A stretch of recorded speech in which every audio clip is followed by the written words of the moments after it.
মানুষের একটা বিশেষ প্রবৃত্তি হলো তারা কখনো নিজেকে নিয়ে সন্তুষ্ট হন না, কখনো নিজেকে নিয়ে প্রসন্ন হন না। যা আছে তার থেকে বেশি পেতে চান, যা পেয়ে গেলেন তার থেকে আরো বেশি পেতে চান। নিজেদের জীবনে বদল, পরিবর্তন আনতে চান। আর এই প্রবৃত্তি এই সংসারের সবচেয়ে মহান, কারণ এই প্রবৃত্তির জন্যই সংসারের বিকাশ হয়। কিন্তু এই বদলের জন্য মানুষ তার খোঁজে থাকেন যা তার জীবনে বদল আনতে পারবে, তাকে পথ দেখাতে পারবে, তার জীবনে পরিবর্তন আনতে পারবে। আর তাই মানুষ সংসার জুড়ে তাকেই খোঁজেন যিনি তার পাশেই আছেন।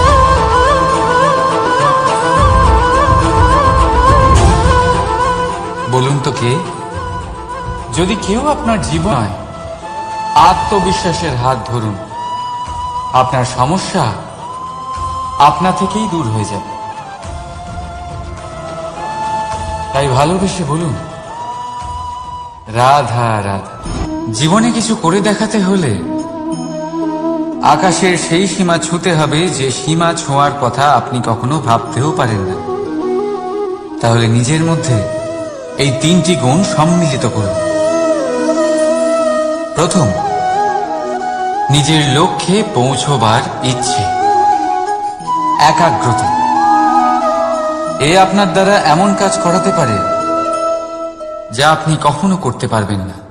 দ্বিতীয়, সাহস, সমস্যার সমাধান করার ক্ষমতা। এটা আপনার দ্বারা তাই করাতে পারে।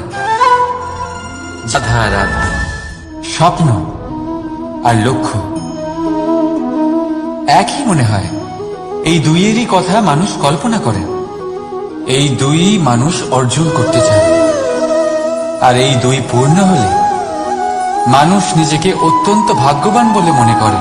কিন্তু এই দুইয়ের মধ্যে পার্থক্য আছে। পার্থক্য এই যে স্বপ্নের জন্য বিনা পরিশ্রমের ঘুম দরকার হয়, আর লক্ষ্যের জন্য বিনা ঘুমের পরিশ্রম। যে ব্যক্তি ঘুমের মধ্যে স্বপ্ন দেখতে থাকেন, জেগে ওঠার পর তার হাত খালি থেকে যায়। আর যে ব্যক্তি পরিশ্রম করে, শয়নকালেও তার হাত তার লক্ষ্যেই থাকে। তাই যদি স্বপ্নও দেখতে হয়, তাহলে লক্ষ্য জেনে পরিশ্রম করুন। আর ভালোবেসে বলুন, রাধা রাধা। ইচ্ছে, সিদ্ধান্ত আর নিশ্চয়তা, এই শব্দগুলো আমরা আমাদের জীবনে অনেকবার শুনেছি, তাই না? জীবনে অনেক সময় অনেক কিছু পেতে খুবই ইচ্ছে করে, কিন্তু শুধু ইচ্ছে হলেই কি সবকিছু পাল্টায়? সবকিছু পাওয়া যায়? অনুর্বর জমিতে বাস করা ব্যক্তির মনে ইচ্ছে হয় যেন সে শীতল জল পায়, কিন্তু সে পায় না। যে এক কুয়ো খোঁড়ার সিদ্ধান্ত নিয়েছে, সে মাটি খোঁড়ার জন্য কোদাল অবশ্যই পেয়ে যায়। আর যে নিশ্চিত করে নিয়েছে, সেই দেরি করে হলেও সেই শীতল জল অবশ্যই পেয়ে যায়। তাই জীবনে কেবল ইচ্ছে করবেন না, সিদ্ধান্ত নিন, আর তারপর নিশ্চিত করুন, সব পেয়ে যাবেন। আর ভালোবেসে বলুন, রাধা রাধা। প্রদীপ জ্বালানোর কাজ বড়ই আনন্দদায়ক। উজ্জ্বলতার এই শিখা যেন আত্মার মধ্যে গিয়ে মনে উল্লাস ভরে দেয়।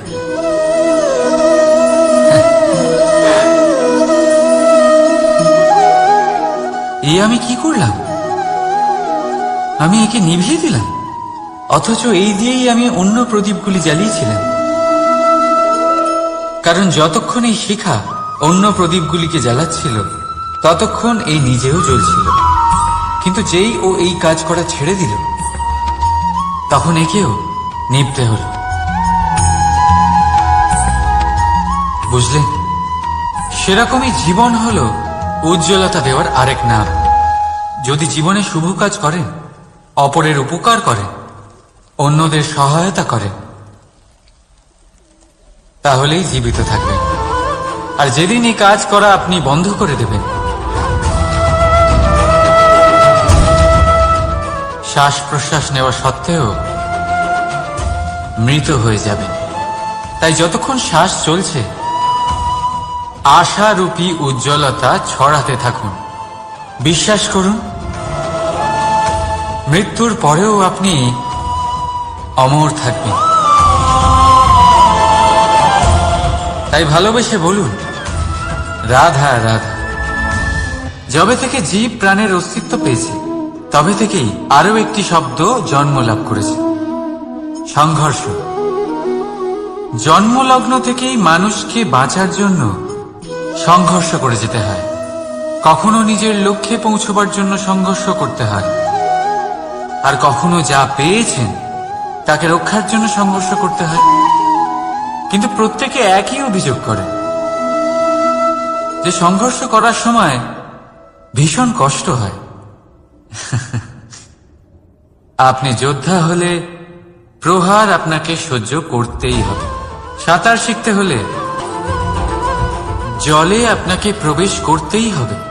পায়ের তলায় তাদেরই কড়া পড়ে যারা রোজ হাঁটেন, আর যারা হাঁটেন তারা নিজেদের লক্ষ্যে অবশ্যই পৌঁছন। তাই মনে রাখবেন, জীবন ততক্ষণই আছে যতক্ষণ কর্ম করবেন। তাই সংঘর্ষ করতে থাকুন, কষ্ট ভুলে যান, আর আমার সাথে ভালোবেসে বলুন, রাধা রাধা। মন, মানুষ, মান, এই তিনেরই প্রারম্ভ ম দিয়ে হয়, তাই না? কিন্তু আজ আমরা কথা বলবো মানের বিষয়ে। মানই সেই ভাব যা আমাদের মনকে সন্তুষ্ট করে। এই কলসিতে ভরা জলের মতন, যে জল এই পাত্রতে থাকার দরুন এর অস্তিত্ব বজায় থাকে। এবার মান থেকে আসে আত্মসম্মান আর অভিমান, আর এই দুইয়ের মধ্যে তফাৎ অনেক। যে জল এই পাত্রের মধ্যে সংরক্ষিত তা হলো আত্মসম্মান, যা আমাদের মনের সম্বল, অবলম্বন, যা এই পাত্রের মধ্যে শীতল থাকে আর যিনি পান করেন তাকেও শীতল রাখে। আর যে জল এই পাত্রের বাইরে উতলে পড়ে তা হলো অভিমান, যা বাইরের উত্তাপে বাষ্প হয়ে উবে যায়।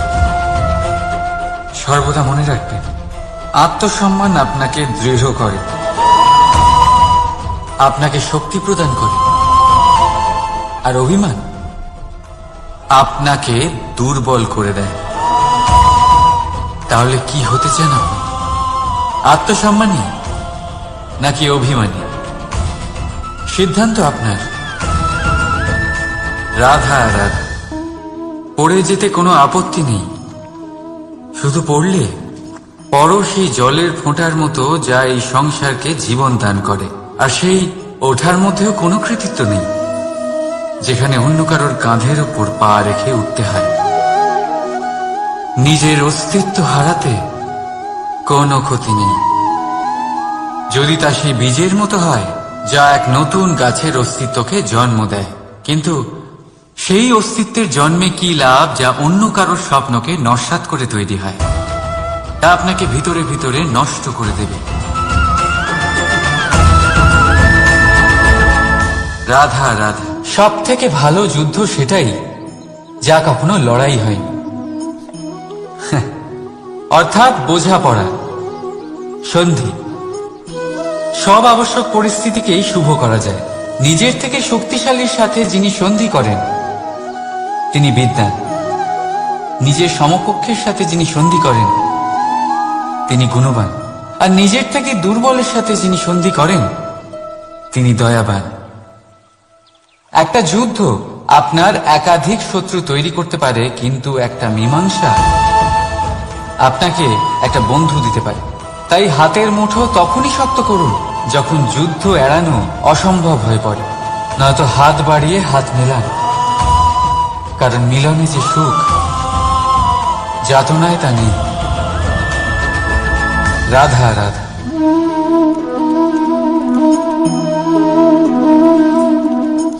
শীতকালের সন্ধ্যায় এই জ্বলন্ত কাঠে হাত সেঁকতে কার না ভালো লাগে। কত সময় পেরিয়ে যায় এই কাঠ সরাতে ঘোরাতে, বোঝাই যায় না। এই কাঠগুলি আগে জ্বলে, তারপর আমাদের উষ্ণতা দেয়, আর তারপর ছাই হয়ে যায়। আচ্ছা বলুন, এই আগুনের উৎপত্তি কোথা থেকে হয়? উত্তরটা সহজ, এই কাঠ থেকে। আচ্ছা, এই ছাইয়ের উৎপত্তি কোথা থেকে হয়? উত্তর সেই একই, এই কাঠ থেকেই। তাহলে আগুন আর ছাই, এই দুইয়ের উৎপত্তি কাঠ থেকেই হয়। এবার ভাবুন, আগুন যা এই কাঠ জ্বালায়, আর ছাই সেই ছাই যা এই আগুন নিভিয়ে দেয়। কিছু বুঝলেন? আপনার শক্তি আপনার ভেতরেই উৎপন্ন হয়, আর আপনার অন্তরের ক্ষতিকর সেই ছাই, সেটাও আপনার ভেতরেই উৎপন্ন হয়। তাই নিজের ভিতরের উজ্জ্বলতা দিয়ে এই সংসারকে আলোকিত করতে চান, নাকি নিজের ভেতরের আধার বার করে এই সংসারে অন্ধকার আনতে চান? সিদ্ধান্ত আপনার। রাধা রাধা। জল জলই পৃথিবীতে বেঁচে থাকার জন্য আবশ্যক তো বটেই, কিন্তু এই জল আমাদের একটা অত্যন্ত গুরুত্বপূর্ণ শিক্ষা প্রদান করে। কখনো এই জলকে দেখেছেন?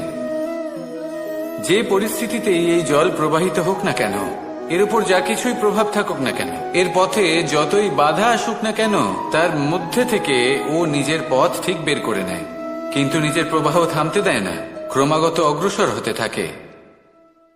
সেরকমই একটা শিক্ষা যেটা আমরা জল থেকে পেয়ে থাকি, তা হলো এটা: আমরা যখন জলের দিকে তাকাই তখন আমরা নিজের প্রতিবিম্ব দেখি, স্পষ্টভাবে দেখতে পাই। কিন্তু তখনই দেখতে পাই যখন এই জল শান্ত থাকে, স্থির থাকে। যদি এই জল অশান্ত হয়ে থাকে, স্থির না হয়, তাহলে আমরা এতে নিজের প্রতিবিম্ব দেখতে পাই না। এটাই আমাদের মনের সাথেও হয়ে থাকে। যখনই জীবনে কোনো সংকট আসে, যদি আমরা শান্ত মনে স্থির মনে সিদ্ধান্ত নিই, তাহলে সেটা এমন একটা শীতল সিদ্ধান্ত হবে যেটা আমাদের ভবিষ্যৎকে একটা শ্রেষ্ঠ স্থানে নিয়ে যাবে। যদি এই মন অশান্ত হয়, বিচলিত হয়, পীড়িত হয়, দুঃখিত হয়ে থাকে, রুষ্ট হয়ে থাকে, তাহলে অনেক সময় আমরা এমন সিদ্ধান্ত নিই যেটা আমাদের জন্য অনুচিত প্রমাণিত হয়। যখন আপনি ক্রুদ্ধ ছিলেন বা দুঃখের বশে ছিলেন, তখন অনেক সময় হয়তো এমন সিদ্ধান্ত নিয়েছেন যেটার জন্য ভবিষ্যতে আপনি অনুশোচনা করেছেন। এবার দেখুন, এই আবেগগুলো থেকে আমরা পালাতে পারবো না, কিন্তু এই আবেগগুলো আপনার উপর কতটা প্রভাব ফেলবে সেটা আমরা অবশ্যই ঠিক করতে পারি। এই মনকে আমরা নিয়ন্ত্রণ করতে পারি। এটাই করুন, চিন্তা করুন, এই মনকে শান্ত রাখুন, স্থির হতে চেষ্টা করুন, আর তারপরে সিদ্ধান্ত নিন। আসুন আমার সাথে ভালোবেসে বলুন, রাধা রাধা। এই হিরেটা দেখতে পাচ্ছেন আপনি? লক্ষ কোটি বছর ধরে পৃথিবীর গর্ভে থাকার পরে এটা এতটা শক্ত হয়ে ওঠে, কিন্তু যখন খনি থেকে একে বের করা হয়, এটি কয়লার মতোই থাকে, সাদা, শক্ত, নিস্তেজ। কিন্তু যখন একে পালিশ করা হয়, তখন এটা তেজ লাভ করে, আর ঠিক তখনই এর মূল্য বৃদ্ধি পায়। সংসারে মানুষের সাথেও ঠিক এমনটাই হয়ে থাকে। মানুষের বুদ্ধি, মেধা, অভিজ্ঞতা সেই বছরগুলোর জন্য বৃদ্ধি পায় না যে বছরগুলো আমরা জীবনে কাটিয়েছি, বরং সেই মুহূর্ত থেকে ফুটে ওঠে যখন আমরা কষ্টের সম্মুখীন হয়েছি, বিপদের সম্মুখীন হই, সংকট পেরিয়েছি, ছলনা আর ক্লেশ সহ্য করেছি। এই জন্য যদি আপনার জীবনে আপনি সংকটের সম্মুখীন হন, বিপদ আসে, কষ্ট আসে, তাতে একেবারেই ভয়ভীত হবেন না। তাকে আহ্বান জানান, কারণ এই পরিস্থিতিগুলোই আপনাকে অভিজ্ঞতা দেবে, যা আপনাকে উন্নত করবে। রাধা রাধা। মানুষের মধ্যে এক বিশেষ গুণ পাওয়া যায়, মূল্যায়ন করার। কোনটা দামি, কোনটা সস্তা, যেটা কিনতে গেলে অনেক মুদ্রা লাগে, অনেক পরিশ্রম লাগে, সেটা দামি। যেটা কিনতে গেলে কম মুদ্রা, কম পরিশ্রম লাগে, সেটা সস্তা। কিন্তু এটাই কি সম্পূর্ণ সত্য?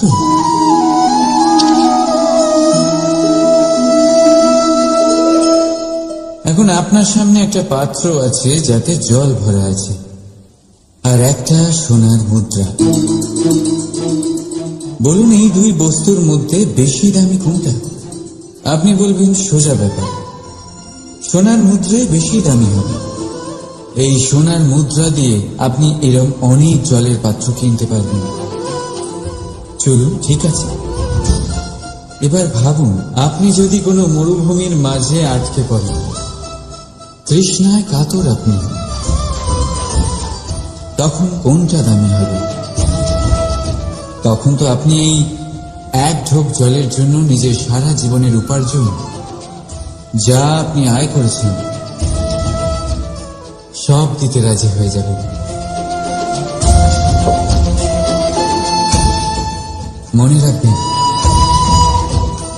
জীবনে দামি বা সস্তা বস্তু নয়, পরিস্থিতি হয়।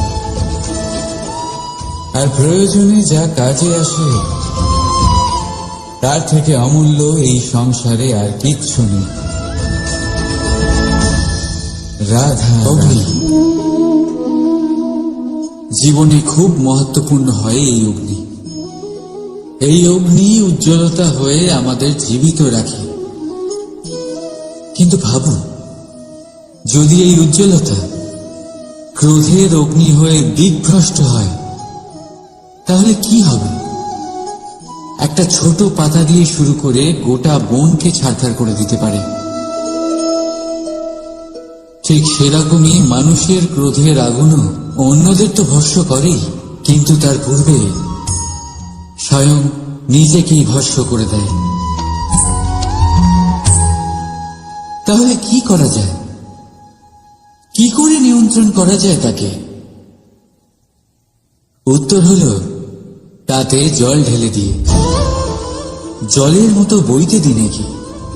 ঠিক সেইভাবে যেমন সূর্য নিজের অগ্নিকে তেজ বানিয়ে আপনার কাছে পৌঁছে দেয়। এটাই পার্থক্য সূর্যের অগ্নি আর ক্রোধের অগ্নির মধ্যে। সূর্যের অগ্নি বিচ্ছুরিত হয়ে প্রতিফলিত হয়ে আসে, আর সেই জন্যই তাকে তেজ বলা হয়।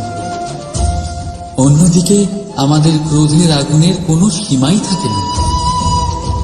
তাহলে নিজের অন্তরের শক্তিকে ক্রোধের আগুন বানিয়ে জ্বালাতে চান, নাকি উজ্জ্বলতা বানিয়ে বিস্তারিত করতে চান? সিদ্ধান্ত আপনার। রাধা রাধা। সংসারে সব থেকে কঠিন কাজ কি? কেউ বলবেন পর্বত আরোহণ করা, কেউ বলবেন সাঁতার কাটা, কেউ বলবেন আকাশে ওড়া। কিন্তু বাস্তবে সত্যি কি এগুলি কঠিন? আসলে যদি দেখা যায় তো এগুলি কিছুটা আলাদা। যে কাজ আমরা করতে অভ্যস্ত নই, আমরা তাকে কঠিন ভেবে নিই। যেমন সাঁতার কাটা আলাদা, পাহাড়ে ওঠার কলা আলাদা, আকাশে ওড়ার কলা আলাদা। যেমন কিছু মানুষ গণিত আর বিজ্ঞানকে কঠিন ভেবে নেয়, কিন্তু বাস্তবে এটা সাহিত্যের থেকে কিছুটা ভিন্ন, কঠিন নয়। দেখুন, এই সংসারে কঠিন কিছুই নেই, শুধু একে অপরের থেকে কিছুটা ভিন্ন। যেমন কোনো মানুষ হন, সম্পর্ক হোক, কারোর চিন্তাধারা বা বিচার বুদ্ধি হোক, কখনো কখনো আমরা বুঝতে পারি না, কারণ আমাদের চিন্তাধারা ও বিচার বুদ্ধির থেকে সেগুলি আলাদা। কিন্তু যদি এটা বুঝে নেওয়া যায় যে সেটা কঠিন নয়, একটু ভিন্ন মাত্র, তাহলে অনেক সম্পর্ক বাঁচানো যেতে পারে। রাধা বলুন, শ্রেষ্ঠ কে? রেশমের সুতো যিনি তৈরি করেন, নাকি তিনি যিনি এই সুতো দিয়ে বস্ত্র তৈরি করেন? নিশ্চিতভাবে যিনি বস্ত্র বানান। এবারে বলুন শ্রেষ্ঠ কে? নদী তটে মাটি ছড়িয়ে রেখে দেয় যে বান, নাকি সেই মাটি একত্রিত করে তাই দিয়ে যিনি মূর্তি বানান সেই মূর্তিকার? নিশ্চিতভাবেই মূর্তিকার। এবারে বলুন শ্রেষ্ঠ কে? দেবতা আর দানবের সেই দল যারা অমৃত পাওয়ার জন্য এই সংসারে হলাহল ছড়িয়ে দিয়েছে, নাকি মহাদেব যিনি এই হলাহল নিজে পান করে নিজের কণ্ঠে ধারণ করেন? নিশ্চিতভাবেই মহাদেব সর্বশ্রেষ্ঠ। ঠিক এইভাবেই সংসারে ছোট ছোট ব্যাপারকে যারা বড় করে দেখেন তারা শ্রেষ্ঠ হন না, কারণ ছোট ছোট খুঁটিনাটিকে দ্বন্দ্বে পরিণত করা অত্যন্ত সহজ। কিন্তু সর্বশ্রেষ্ঠ তিনিই হন যিনি নিজের বিচার বুদ্ধি দিয়ে বড় বড় যুদ্ধের অবসান ঘটান। রাধা রাধা। নদীর জল মিষ্টি হয় আর সাগরের জল হয় নোনতা, আর কোন নালার জল দুর্গন্ধে ভরা হয়। কেন? নদীর জল মিষ্টি হয় কারণ সে সকলকে জল দেয়, সাগর জল নেয় আর তাই জন্য নোনতা হয়।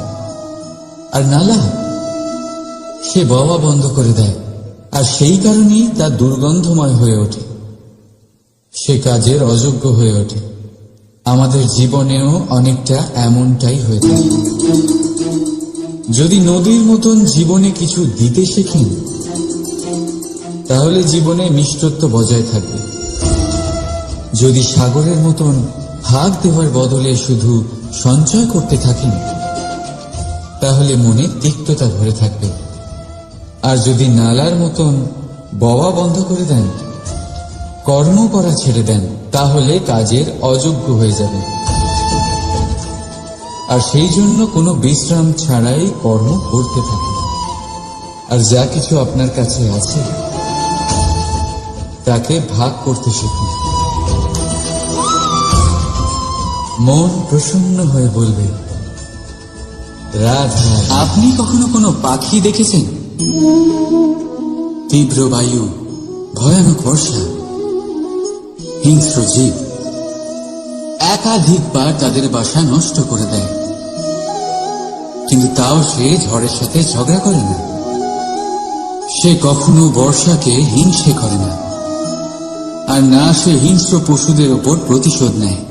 সে শুধু স্থান পরিবর্তন করে, অন্য কোনো শক্ত ডালে আবার নিজের বাসা বানাতে উদ্যোগী হয়, আর তারপর সফল হয়ে নিজের পরিবার প্রতিষ্ঠা করে।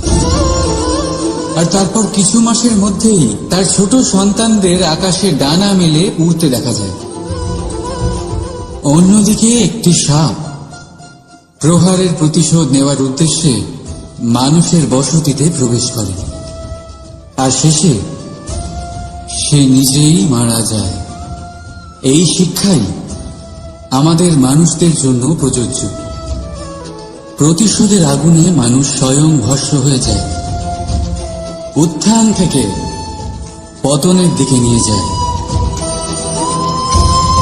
তাই যদি জীবনে উন্নতি করতে হয় তবে পরিবর্তনের চিন্তা নিয়ে কর্ম করুন, নয়তো প্রতিশোধ আপনাকে রসাতলে তলিয়ে দেবে। রাধা রাধা। প্রকৃতি প্রত্যেক জীবকে অনুভূতি দিয়েছে যাতে সে নিশ্চল না হয়, কোনো না কোনো কর্ম করতে থাকে। আর সেই অনুভূতি হল খিদে। পশু পক্ষী প্রাণী পরিশ্রম করতে থাকে নিজের খিদে মেটানোর জন্য, কিন্তু অন্য জীবের মতো মানুষের খিদে কি তার পেট অবধি সীমিত থাকে? পেটের খিদে মেটাতে মেটাতে তখন যে এই খিদে মন আর মায়ার তৃষ্ণায় রূপান্তরিত হয় আমরা বুঝতেই পারি না। আর বেশিরভাগ ক্ষেত্রে এই তৃষ্ণা অর্থ সংগ্রহ করা অবধি সীমিত থাকে। নিজের জীবন ধারণ ছেড়ে কার জন্য এই অর্থ সংগ্রহ করছেন আপনি? আগামী প্রজন্মের জন্য। বড়ই বিচিত্র, তাই না?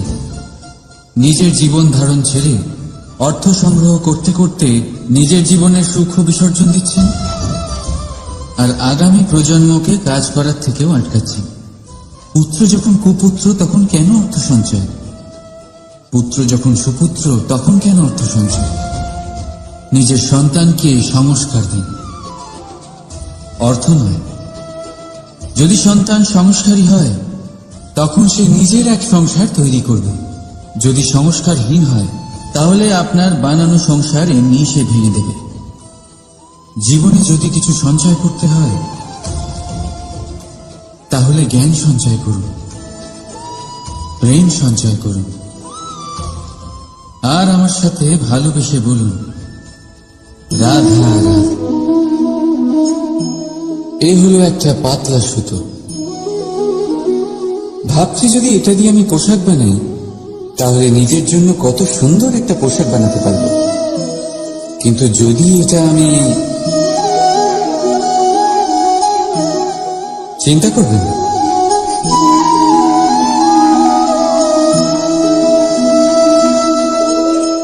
দেখুন এই সুতো জোড়া লেগে গেল।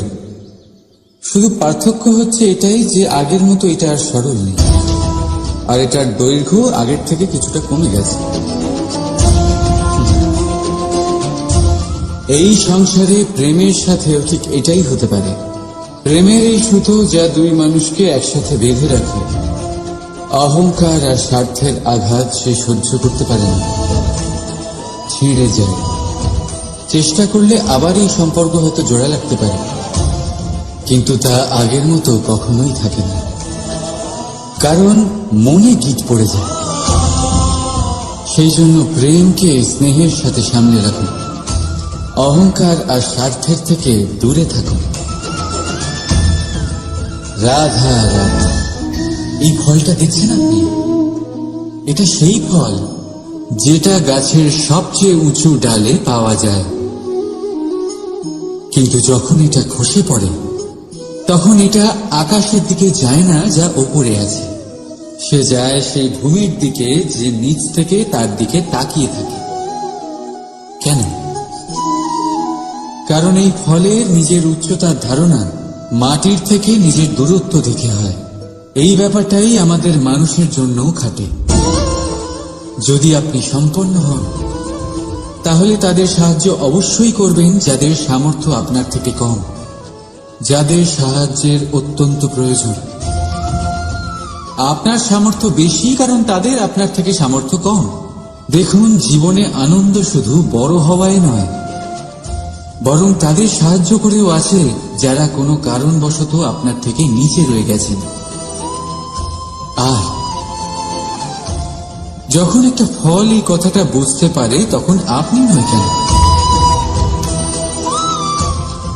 রাধা রাধা। কখনো ভেবেছেন যখন মাতা সন্তানকে জন্ম দেয় তখন কি হয়?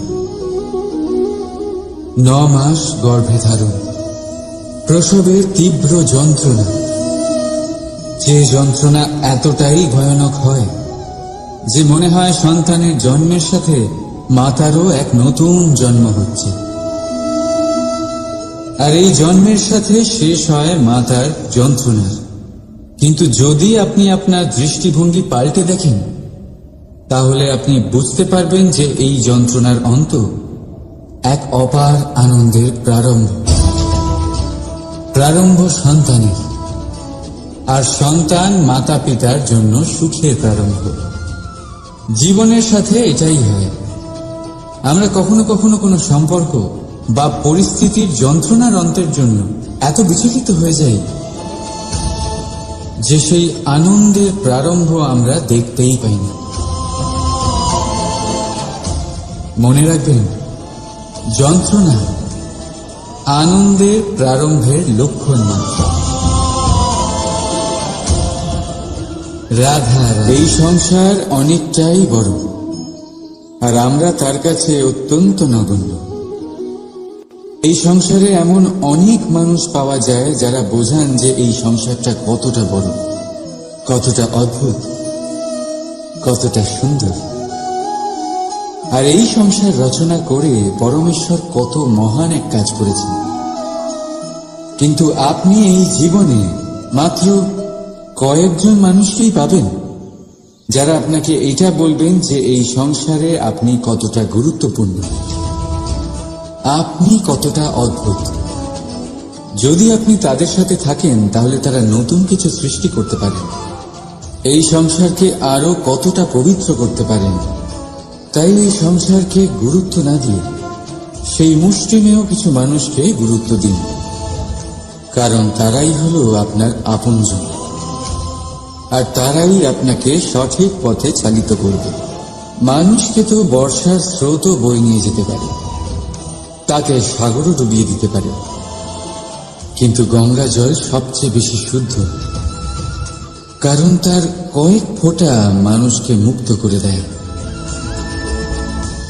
রাধা হলো সূচ, আর এটা হলো তলোয়ার। এবারে আপনারা বলুন, আপনাদের দৃষ্টিকোণ থেকে এই দুই বস্তুর মধ্যে কোনটা বেশি শক্তিশালী আর গুরুত্বপূর্ণ হতে পারে? আপনি বলবেন তলোয়ারই সবচেয়ে শক্তিশালী বা গুরুত্বপূর্ণ। আচ্ছা, মানলাম যে তলোয়ার বেশি ভারী হয়। তলোয়ার আপনাকে যুদ্ধে বিজয়ী করে, যুদ্ধে শত্রুর বিনাশ করে, কিন্তু তলোয়ার দিয়ে আপনি কখনো আপনার বস্ত্র সেলাই করতে পারবেন না। যদি আপনার পায়ে কাঁটা ফুটে যায়, তা আপনি তলোয়ার দিয়ে বের করতে পারবেন না। আপনাকে সূচের ব্যবহার করতেই হবে। এবারে বলুন, তলোয়ার পেয়ে যাওয়ার পরে এইভাবে সূচকে হারিয়ে ফেলা কি ঠিক হবে?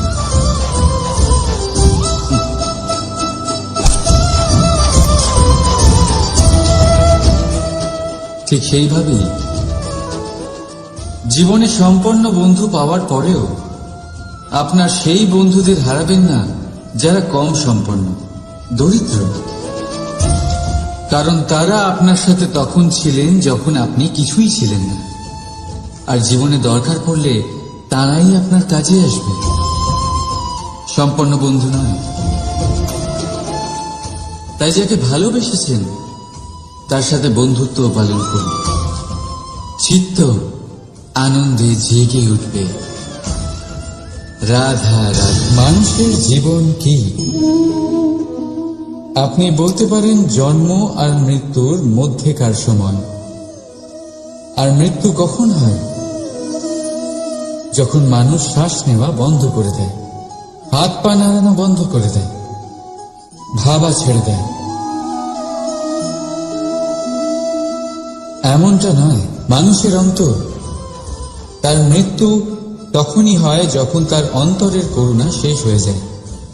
করুণা সেই ভাব যা মানুষকে মানুষ করে তোলে, যা এক মানুষকে আরেক মানুষের কষ্টে তার প্রয়োজনীয়তা অনুভব করে, আর সেটাই তাকে শক্তি দেয় অন্য কাউকে সহায়তা করার জন্য, তাকে পাত্র করে এই সৃষ্টির নিয়ন্তা হবার জন্য।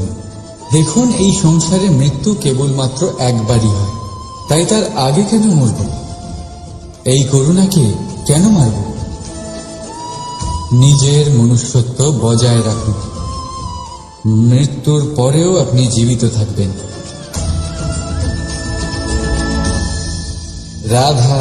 সময় বড়ই বিচিত্র অনুভব দেয়। যখন অপেক্ষা করছেন তখন অনেক লম্বা হয়ে যায়, প্রতিটা মুহূর্ত একটা গোটা দিনের মতো মনে হয়। ঠিক সেইভাবেই যদি কোথাও যেতে দেরি হয় তখন সময় দৌড়তে থাকে, প্রসন্নতায় বয়ে যায় আর নিরাশায় থমকে যায়। আপনদের সাথে থাকলে সময়ের খেয়ালই থাকে না, শত্রুদের সাথে থাকলে সেই সময় খারাপ হয়ে যায়। কিন্তু এটাই কি সত্যি বাস্তব? না, সময় তো সময়ই হয়, নিজের গতিতেই চলে সে। শুধু সেই গতির আভাস আমাদের মানসিক অবস্থা অনুযায়ী বদলে যেতে থাকে। তাই এই সমস্যা সময়ের নয়, আমাদের মানসিকতা। তাই নিজেকে খুশি রাখুন, অন্যদেরও খুশি রাখুন। আগের সমস্ত ঘটনা ভুলে যান আর একটা উজ্জ্বল ভবিষ্যতের দিকে অগ্রসর হন। সময় সব সময় ভালোই লাগবে।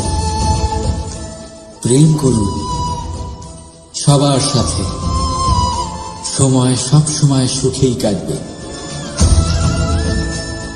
রাধা রাধা।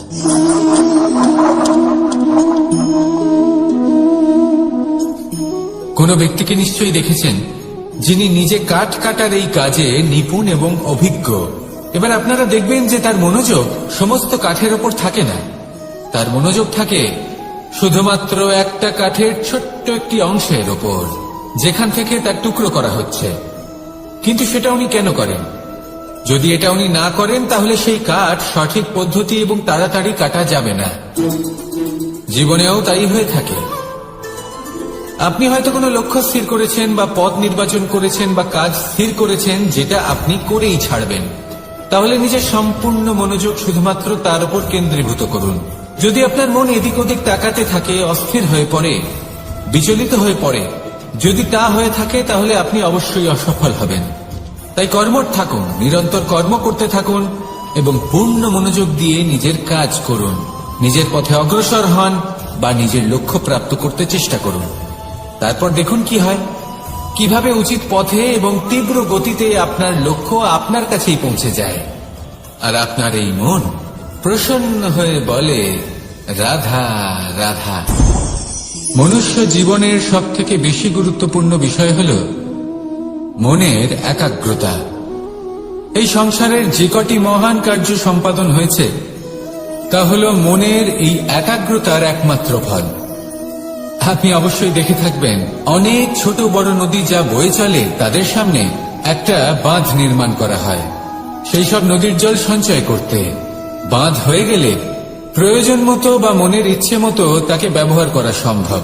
এবার এটাই আমাদের মনের সাথেও সম্ভব। আমাদের মনের একাগ্রতা আজকের দিনে দাঁড়িয়ে বিভিন্ন ধরনের বিকার, ক্রীড়া এবং ভোগের মধ্যে ভাগ হয়ে গেছে। একে একত্রিত করতে হবে, একটা বাঁধ নির্মাণ করতে হবে, কর্মের বাঁধ। আপনাকে শুধু এটাই করতে হবে, যেটা উচিত কর্ম সেটাই করুন, যেটা অনুচিত কর্ম সেটা করা থেকে নিজেকে বিরত রাখুন। ব্যাস, এই কাজটাই আপনি করতে থাকুন, করতে থাকুন। মনের মধ্যে একাগ্রতার বাঁধ নির্মাণ করুন। আর একবার যদি তা নির্মাণ হয়ে যায় তাহলে যখন চাইবেন, যেখানে চাইবেন, যতটা চাইবেন একাগ্রতা প্রয়োগ করতে পারবেন। আর একবার যদি আপনি এটা শিখে যান তাহলে এই সংসারকে বদলে ফেলার মতো কাজ আপনি করতে পারবেন, সমাজকে শুধরাবার মতো কাজ করতে পারবেন। তাহলে এই মনকে একাগ্র করুন আর আমার সাথে ভালোবেসে বলুন রাধা রাধা। এই সংসারে সাফল্য লাভ করার জন্য জ্ঞানের প্রয়োজন হয়, পরিশ্রমের প্রয়োজন হয়, দৃঢ় নিষ্ঠার প্রয়োজন হয়, নিরন্তর চেষ্টা করা প্রয়োজনীয়। কিন্তু আরো কিছু আছে যা অত্যন্ত প্রয়োজনীয় এবং গুরুত্বপূর্ণ। তা হলো ভালো বন্ধু। তাদের থাকা অত্যন্ত প্রয়োজনীয়। যদি ভালো বন্ধু থাকে তাহলে সময় এলে তারা ঢাল হয়ে আপনাকে সুরক্ষা করবেন। সময় এলে অস্ত্রের মতো শত্রুকে সংহারও করবেন। যদি তিনি জ্ঞানী হন, তাদের মধ্যে সদ্গুণ থাকে, তাহলে এই সব গুণ আপনার মধ্যেও প্রবেশ করবে। তাহলে সাফল্যের জন্য ভালো বন্ধু পাওয়া অত্যন্ত প্রয়োজনীয়। কিন্তু শুধু বন্ধু কেন, ভালো শত্রুও থাকা প্রয়োজনীয়। এবার আপনি ভাববেন এ আমি কি বললাম? যদি আপনার জীবনেও ভালো অর্থাৎ শক্তিশালী শত্রু থাকে তাহলে আপনিও শক্তিশালী হতে থাকবেন। এই শত্রু আপনাকে প্রেরিত করবে আরো বেশি শক্তিশালী হয়ে ওঠার। কখনো কোনো হরিণকে দেখুন, তীব্র গতিতে দৌড়তে থাকে। কেন তীব্র গতিতে দৌড়য়? এই কারণে নয় যে কোথাও তার জন্য মধুর ঘাস অপেক্ষা করে রয়েছে, না। সে এই কারণে তীব্র গতিতে দৌড়য় কারণ সেটা না করলে তার পেছনে একটি সিংহ আছে যে ওকে নিজের ভোজন করে ফেলবে। তাই জীবনে বিপদ, সংকট এই সবকিছুও হলো অত্যন্ত গুরুত্বপূর্ণ। তার সম্মুখীন হতে শিখুন আর আমার সাথে ভালোবেসে বলুন রাধা রাধা।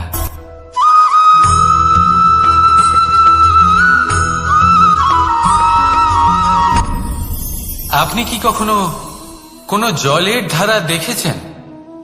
তার সামনে যতই মাটি থাকুক না কেন, যতই কাদা থাকুক না কেন, যখন এই জলের ধারা বইতে আরম্ভ করে দেয়, তাহলে নিজের মনের, নিজের ভাবনার, নিজের জীবনের যত অনাবশ্যক তত্ত্ব আছে, অনুপযোগী অংশ রয়েছে, অর্থাৎ অপরিষ্কার অংশ রয়েছে, তা নিজে থেকেই নির্মল হয়ে উঠবে। আর যেরকম জলের ধারা কখনো থেমে থাকে না, সব সময় বয়ে চলে, সেইভাবে আপনিও কখনোই থামবেন না। সবসময় বয়ে চলুন, এগোতে থাকুন। পথে যদি অনেক বিপদ আসে, সমস্যা আসে, থামবেন না, তার উপর নিরন্তর প্রহার করুন, নিরন্তর প্রয়াস করুন আর অগ্রসর হন। আপনি ভেবে দেখুন, এই জলের ধারা কখনো থেমে থাকে না, সবসময় বয়ে চলে, বিপদের সম্মুখীন হয়ে তাকে সাথে বয়ে নিয়ে চলে। সেই জন্য জলের ধারা, প্রবাহমান এই ধারা, এর থেকে কখনো দুর্গন্ধ আসে না, এতে কখনো ময়লা জমতে পারে না, বরং পালিত হয় সুন্দর প্রাণবন্ত জীবজন্তু, যেমন সুন্দর ছোট মাছ। তাই আপনিও এটাই করুন, কখনো থামবেন না, শুধু চলতে থাকুন, জলের ধারার মতো বইতে থাকুন। আপনি আপনার লক্ষ্য অবশ্যই খুঁজে পাবেন, আর তার সাথে নিজের অন্তরের যে মালিন্য রয়েছে তা আপনি নিজেই নিজের থেকে দূরে করে দেবেন। তাহলে আসুন আর আমার সাথে ভালোবেসে বলুন, রাধা রাধা।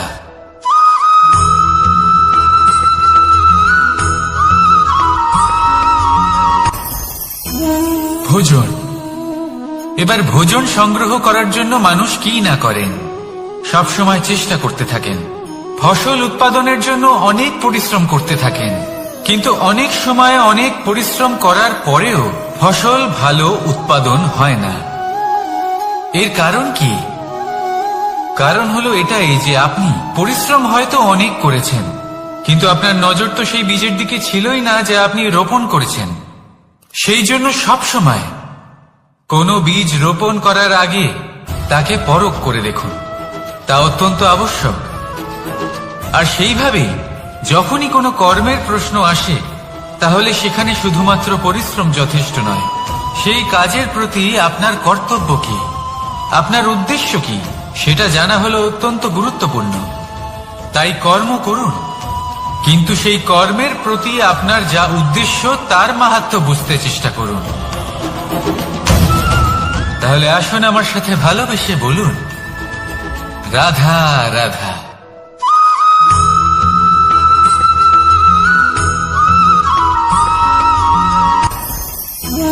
ভোজন। এবার ভোজন সংগ্রহ করার জন্য মানুষ কি না করেন, সব সময় চেষ্টা করতে থাকেন। ফসল উৎপাদনের জন্য অনেক পরিশ্রম করতে থাকেন, কিন্তু অনেক সময় অনেক পরিশ্রম করার পরেও ফসল ভালো উৎপাদন হয় না। এর কারণ কি? কারণ হলো এটাই যে আপনি পরিশ্রম হয়তো অনেক করেছেন, কিন্তু আপনার নজর তো সেই বীজের দিকে ছিলই না যা আপনি রোপণ করেছেন। সেই জন্য সব সময় কোনো বীজ রোপণ করার আগে তাকে পরখ করে দেখুন, তা অত্যন্ত আবশ্যক। আর সেইভাবেই যখনই কোনো কর্মের প্রশ্ন আসে, তাহলে সেখানে শুধুমাত্র পরিশ্রম যথেষ্ট নয়, সেই কাজের প্রতি আপনার কর্তব্য কি, আপনার উদ্দেশ্য কি, সেটা জানা হলো অত্যন্ত গুরুত্বপূর্ণ।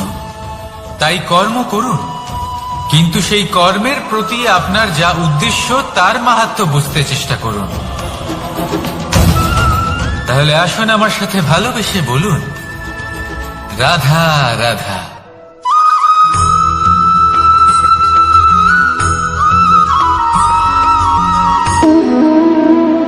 সম্পর্ক হলো আমাদের জীবনের একটি আধার। কিছু সম্পর্ক এমন যা আমরা জন্মসূত্রে লাভ করি, যেমন পরিবার, মা, বাবা। কিছু সম্পর্ক আছে যা আমরা জীবনে অর্জন করে থাকি, তা সে প্রেমের হোক, স্নেহের হোক বা বন্ধুত্বের। এই সকল সম্পর্ক লাভ করার বা গড়ে তোলার 5টি ধাপ রয়েছে। প্রথম ধাপ, কোনো ব্যক্তির সাথে আলাপ হওয়া, তার সাথে কথা বলা বা তাকে দেখা। দ্বিতীয় ধাপ, সে ব্যক্তিকে আমাদের ভালো লাগা। তৃতীয় ধাপ, আমাদের এটা চাইতে শুরু করা যে জীবনে এই ব্যক্তি যেন আমাদের বন্ধু হন। আমাদের জীবনে থাকেন বা আমাদের কাউকে ভালোবেসে ফেলা, আর এটা আমাদের ভাবা বা চাওয়া যে সেই ব্যক্তি যেন আজীবন আমার সাথে থাকেন, আমার জীবনে আমার সাথী হয়ে। চতুর্থ ধাপ, লাভ করা। এবার এই ধাপটি অনেক মানুষের পক্ষেই খুবই সরল হয়, বড়ই সরল ভাবে নিজেদের সঙ্গীকে লাভ করে থাকেন। কিছু মানুষের জন্য এই ধাপ অত্যন্ত কঠিন হয়ে থাকে। অনেক প্রতিকূল পরিস্থিতির উপর জয়লাভ করে তারা সঙ্গীকে লাভ করেন, কিন্তু লাভ অবশ্যই করেন। এরপরে আসে পঞ্চম, অন্তিম এবং সব থেকে গুরুত্বপূর্ণ ধাপ। সেটা হলো সেই সম্পর্ক পালন করা। এটা হলো এমন এক বিষয় যা প্রত্যেক মানুষের শেখা উচিত। যদি ব্যক্তি নিজের জীবনে সম্পর্ক রক্ষা করতে শিখে যান, তবে প্রত্যেক সম্পর্ক তার জীবনকে স্বর্গ করে তুলবে। আসুন আর আমার সাথে ভালোবেসে বলুন, রাধা রাধা।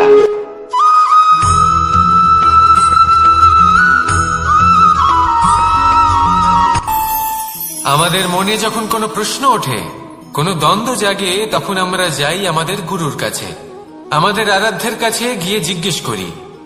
এইভাবেই একদিন আমি পৌঁছলাম আমার আরাধ্যের কাছে, আমার মহাদেবের কাছে, আর ওনাকে প্রশ্ন করলাম যে মহাদেব, জীবনে আনন্দ পাওয়ার, উৎসব পালনের, প্রেম ভাগ করে নেবার, জীবনকে উপভোগ করে নেওয়ার সর্বশ্রেষ্ঠ সময় কোনটা?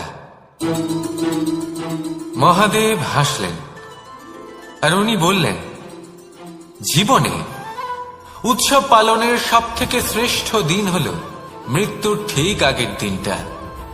প্রেম ভাগ করে নেওয়ার সব থেকে শ্রেষ্ঠ মুহূর্ত হল মৃত্যুর ঠিক আগের মুহূর্ত। জীবনকে উপভোগ করে নেওয়ার সর্বশ্রেষ্ঠ প্রহর হল মৃত্যুর এক প্রহর পূর্বে। তখন আমি চমকে গেলাম। আমি বললাম, কিন্তু মহাদেব, মৃত্যু তো অনিশ্চিত, আমরা জানিও না কবে আমাদের মৃত্যু হবে। মহাদেব আবার হাসলেন। উনি বললেন যে যদি আমরা এভাবে জীবন কাটাই যে আমরা জীবনের প্রত্যেক দিন, প্রত্যেক মুহূর্ত, প্রত্যেক প্রহর শেষ বলে মনে করি, তাহলে আমাদের সমস্ত জীবন আনন্দের সাথেই অতিবাহিত হবে। কি বলেন?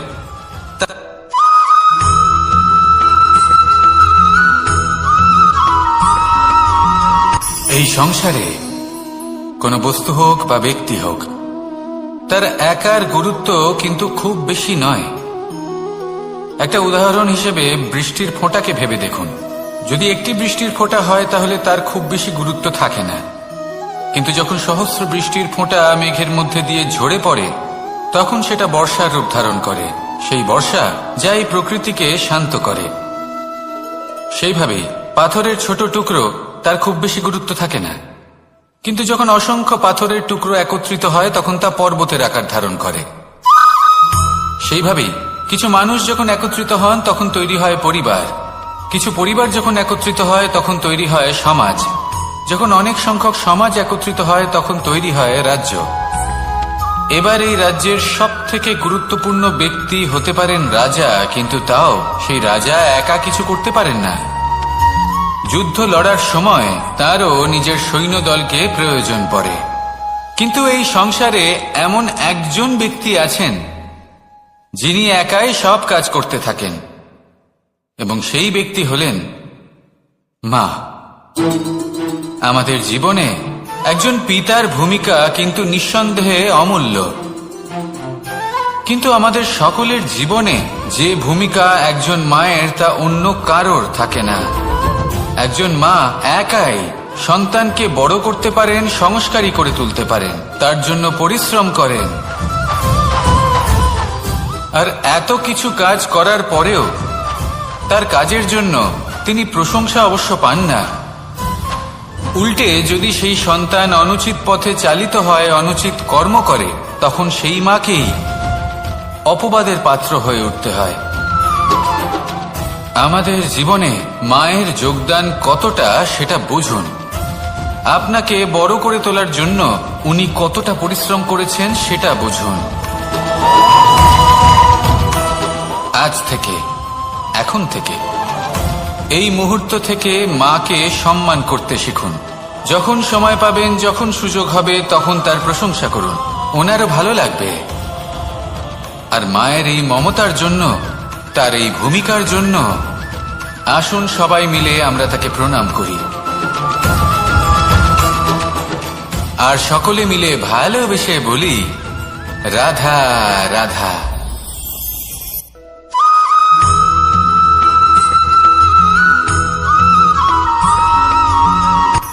এই সংসারে সাফল্য লাভ করার জন্য জ্ঞানের প্রয়োজন হয়, পরিশ্রমের প্রয়োজন হয়, দৃঢ় নিষ্ঠার প্রয়োজন হয়, নিরন্তর চেষ্টা করা প্রয়োজনীয়। কিন্তু আরো কিছু আছে যা অত্যন্ত প্রয়োজনীয় এবং গুরুত্বপূর্ণ। তা হলো ভালো বন্ধু।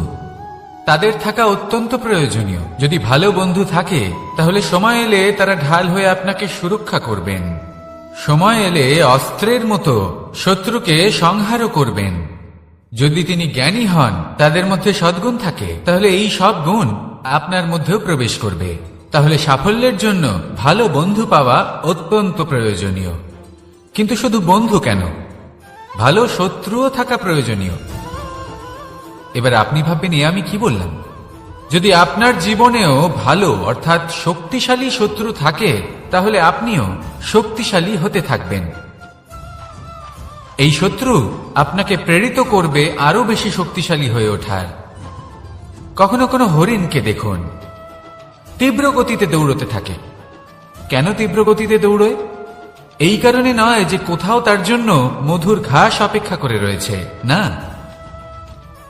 সে এই কারণে তীব্র গতিতে দৌড়য় কারণ সেটা না করলে তার পেছনে একটি সিংহ আছে যে ওকে নিজের ভোজন করে ফেলবে।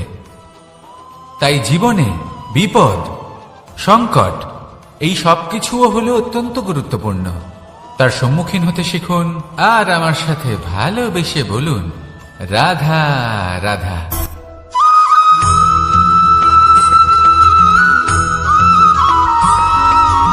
কথায় আছে, প্রত্যেক পুত্র তার পিতার প্রতিচ্ছবি হয়, আর সমস্ত প্রতিচ্ছবি চায় যেন সে তার অস্তিত্ব প্রাপ্ত করতে পারে। পুত্র চায় সে যেন তার পিতার মতো হয়, বা কখনো কখনো তার থেকেও শ্রেষ্ঠ হয়। সেটা কোনো অনুচিত ব্যাপার নয়।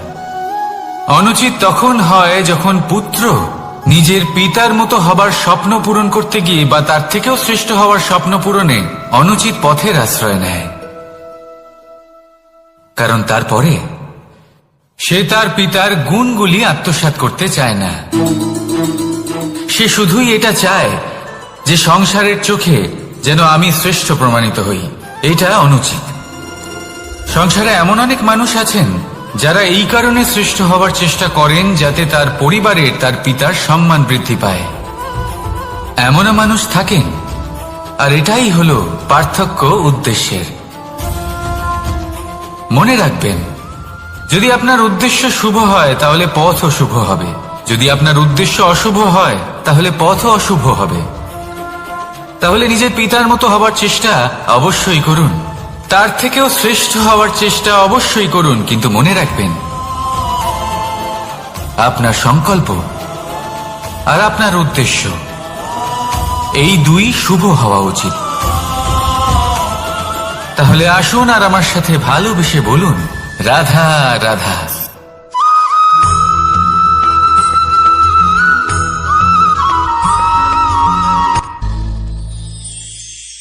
শিশিরের বিন্দু পাতার ওপর পড়ে আর তার গায়ে লেগে থাকে। পাতা তাকে শুষে নিতে পারে না, আর শেষ পর্যন্ত সে ঝরে পড়ে যায়। অন্যদিকে রয়েছে মেঘ এবং চাতক। এদের মধ্যে অনেক দূরত্ব থাকে। মেঘ থাকে আকাশে আর চাতক থাকে ধরিত্রীতে। কিন্তু যখন এই মেঘ থেকে বৃষ্টি ঝরে পড়ে, এই চাতক কিন্তু সেই জলই পান করে, নয়তো সে তৃষ্ণার্ত থেকে যায়। এবার অন্যদিকে দেখলাম শিশির বিন্দু আর পাতার এই সম্পর্ক। এরা খুব কাছাকাছি থাকে, ঘনিষ্ঠও থাকে।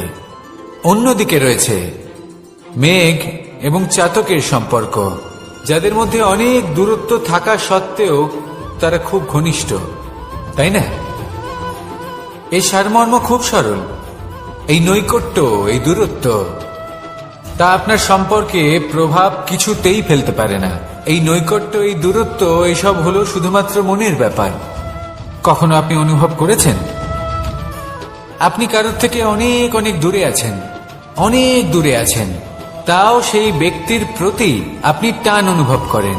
সেখানে আপনি কারোর সাথে প্রত্যেক দিন অতিবাহিত করেন, সমস্ত জীবন অতিবাহিত করেন, সব থেকে বেশি সময় তার সাথে অতিবাহিত করেন, তাও তার প্রতি সেই টান অনুভব করেন না। এই সংকেত হলো মনের দূরত্বের। তাহলে মনের এই দূরত্ব দূর করুন আর আমার সাথে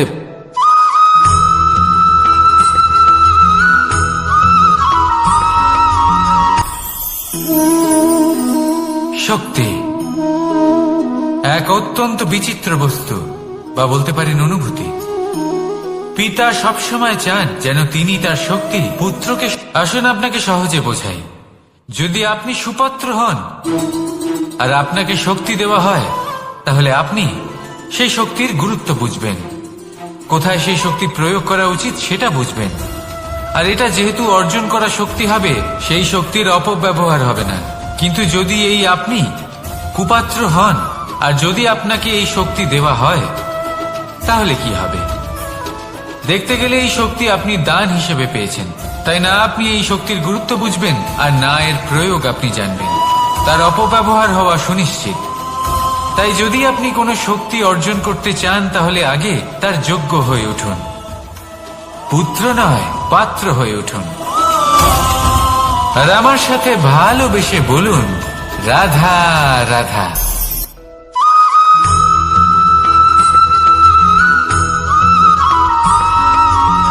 ভালো, শুধু ওনাদের কঠোর ব্যবহার দেখলে আমরা একটু ভয় পেয়ে যাই। এবার ওনাদের এই কঠোর ব্যবহার আমাদের ভালো না লাগলেও অত্যন্ত আবশ্যক, কারণ মাতার থেকে আমরা যে শক্তি লাভ করি তা যেন নিয়ন্ত্রণ হারিয়ে বিধ্বংসী না হয়ে ওঠে। আমরা যেন কোনো কুপথে না চলে যাই, আমরা কখনো যেন দোষ না করে ফেলি। শুধু সেই জন্য পিতা এবং গুরু একটু কঠোর হয়ে ওঠেন, এবং ওনাদের এই কঠোর আচরণ ভবিষ্যতে গিয়ে আমরা অবশ্যই বুঝতে পারি। জীবনে কিছু বছর আমরা এগিয়ে যাই আর তারপর আমরা বুঝতে পারি যে বাবা এবং গুরু আমাদের যথেষ্ট ভালোবাসতেন, কিন্তু ওনাদের ভালোবাসার বহিঃপ্রকাশ আলাদা। প্রয়োজনীয় হলো এটা দেখার, এটা বোঝার যে শুরু থেকে আমাদের প্রতি ওনাদের আচরণ কেমন ছিল। ওনাদের কঠোর হওয়ার পেছনে ওনাদের ভালোবাসাটা বোঝার চেষ্টা করুন, ওনাদের চিন্তাটা বোঝার চেষ্টা করুন, ওনাদের পথপ্রদর্শনের আড়ালে আপনার ভবিষ্যতের জন্য যে পরিকল্পনা ওনারা করেছেন সেটা বোঝার চেষ্টা করুন। তখন আপনারা বুঝতে পারবেন ওনাদের ভালোবাসাকে। আপনার মনের মধ্যে আপনা থেকেই ওনাদের প্রতি সম্মান জেগে উঠবে। নিজের পিতা এবং নিজের গুরু এই দুজনের প্রতি কৃতজ্ঞতা প্রকাশ করুন আর আমার সাথে ভালোবেসে বলুন, রাধা রাধা।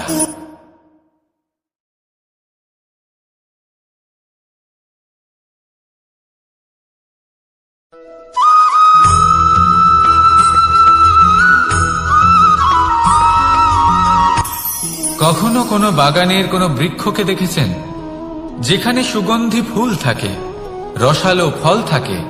তখন মন প্রফুল্ল হয়ে ওঠে, মন থেকে সেই বৃক্ষের প্রতি ভালোবাসা জন্মায়।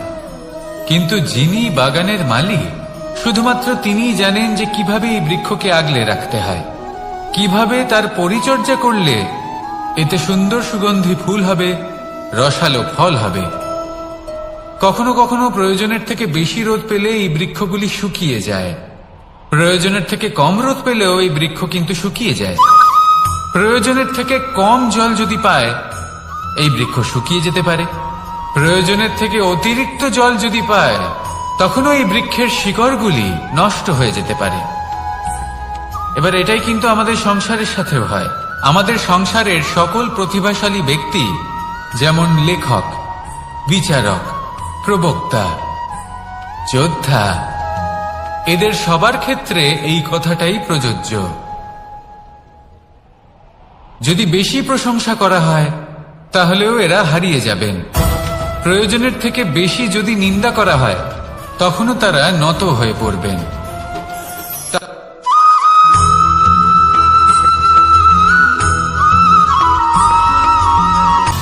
সময়, জীবন, কাল, দেখতে গেলে এই তিনটি শব্দ একটি শব্দেরই সমার্থক শব্দ মনে হয়, কিন্তু এই শব্দগুলির অর্থ কি সমান? কখনোই নয়। হ্যাঁ, এই সময় চলতে থাকে, জীবন চলতে থাকে, কালচক্র চলতে থাকে। এই সময় কেটে যায়, কিন্তু এই জীবন একে যাপন করতে হয়।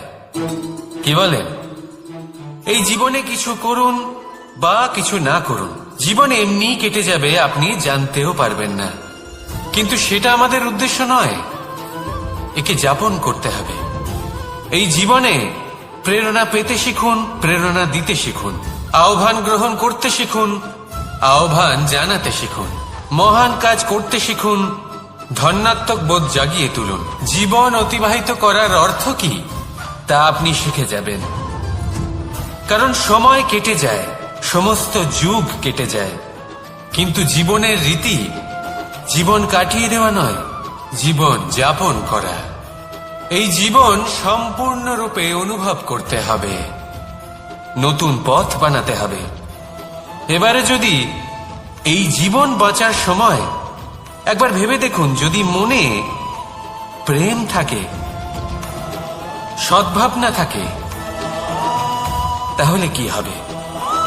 এই জীবনকে বাঁচার অনুভূতিটাই অন্যরকম হয়ে যাবে, একটা আনন্দময় অনুভূতি লাভ করবেন। তাহলে এটাই করুন, আর আমার সাথে ভালোবেসে বলুন, রাধা রাধা।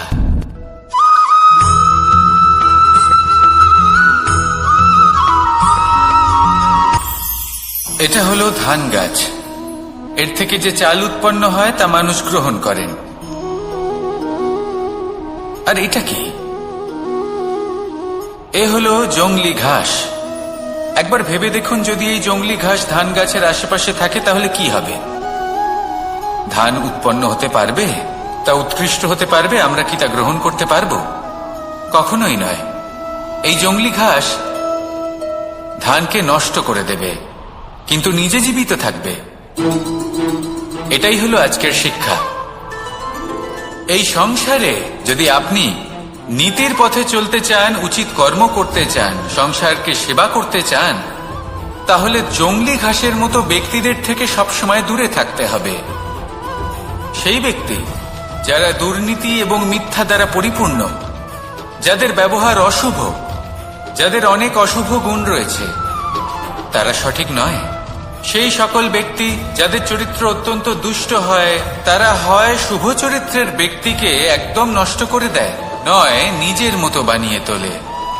তাই যদি আপনি নীতির পথে চলতে চান, এই সংসারের জন্য শুভ কর্ম করতে চান, তাহলে সেই সঙ্গ লাভ করুন যে সঙ্গ জ্ঞানে পরিপূর্ণ, যাদের মধ্যে অনেক গুণ আছে, যাদের থেকে প্রতিদিন কিছু শিখতে পারবেন। এমন ব্যক্তির সাথে জীবন অতিবাহিত করুন, দুরাচারীদের থেকে দূরে থাকুন। তবেই এই মন প্রসন্ন হয়ে বলবে, রাধা রাধা।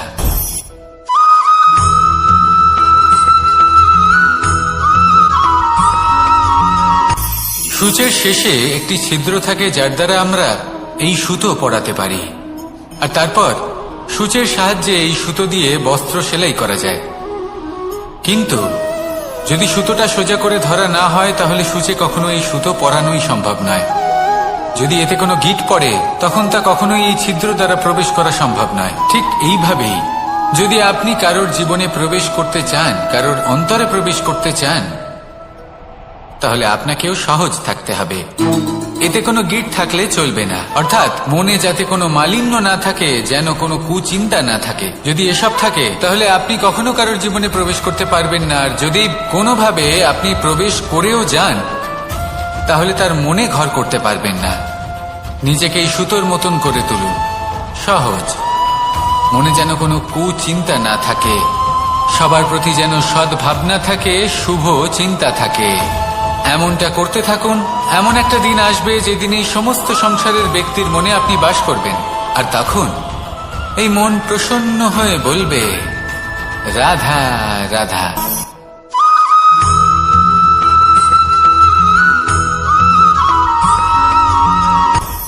আপনি কখনো পর্বতের শিখরে উঠেছেন? আপনি দেখতে পাবেন পর্বতের পদতলে প্রচুর সুন্দর ফুল রয়েছে, সবুজ বনানী রয়েছে। যত আপনি ওপরে উঠতে থাকবেন তত ফুল কমতে থাকবে, সবুজ বনানী কমতে থাকবে। আরো কিছুটা ওপরে উঠলে কাঁটা জাতীয় গাছ দেখতে পাবেন, শুকনো গাছ দেখতে পাবেন। আরো যদি ওপরে ওঠেন তাহলে পাষাণ দেখতে পাবেন। আরো উপরে উঠলে হিমখণ্ড দেখতে পাবেন। এই যে পর্বত, তা মনুষ্য জীবনের সবথেকে উত্তম উদাহরণ। মানুষ যখন সাফল্যের শিখরে পৌঁছতে চান, মহানুভবতার শিখরে পৌঁছতে চান, পথে যত আস্তে আস্তে উপরে উঠতে থাকেন ততই ভৌতিক বস্তু তার থেকে বিচ্ছিন্ন হতে থাকে। যদি তিনি সেই ভৌতিক বস্তুগুলি ত্যাগ না করতে পারেন তাহলে কখনোই সেই স্থানে পৌঁছতে পারবেন না। আর মানুষ যদি উচিত ত্যাগ করতে পারেন, পথে অগ্রসর হতে থাকেন, এগোতে থাকেন, তাহলে একদিন না একদিন তিনি মহানুভবতার, জ্ঞানের, সাফল্যের হিমের স্বাদ অবশ্যই লাভ করবেন। মনে রাখবেন, মানব জীবনে ত্যাগ হলো অত্যন্ত গুরুত্বপূর্ণ অংশ। আসুন আমার সাথে ভালোবেসে বলুন, রাধা রাধা।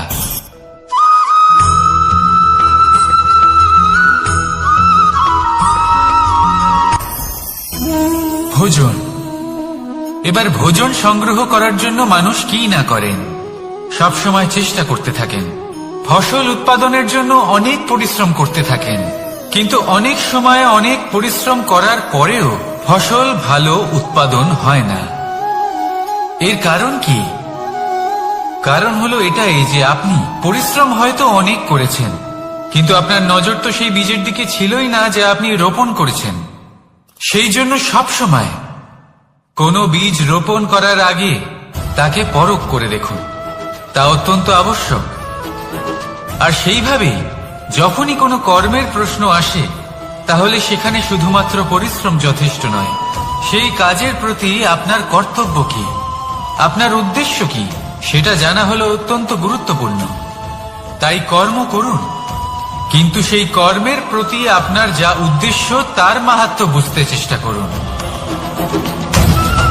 তাহলে আসুন আমার সাথে ভালোবেসে বলুন, রাধা রাধা।